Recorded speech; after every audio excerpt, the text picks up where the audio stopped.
నమస్కారం. నా పేరు జి సత్యరామకృష్ణ. ఏపీఎస్ స్కూల్ బోత్పాలెంలో చదువుతున్నాను.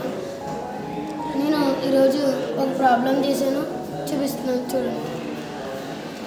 ఈరోజు నేమ్ ఆఫ్ ది ఐటమ్స్ తీసుకున్నాను. నేను ఒక షాపు ఓనర్ కింద ఊహించుకున్నాను. Pens, bag, flat, gum, books, box తీసుకున్నాను. ఇది పెన్స్ 5 రూపీస్ కొని సెల్ఫ్ ప్రైజ్ 10 రూపీస్కి అమ్మాను. నాకు అలాగే 5 రూపీస్ మిగిలాయి. నెలకి 100 పెన్స్ అమ్మాను. నాకు అలా 5 రూపీస్ 500 మిగిలాయి. అలాగే ఇవన్నీ అమ్మితే నాకు 18,600 మిగిలాయి.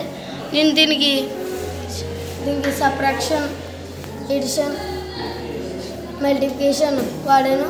థ్యాంక్ యూ అండి.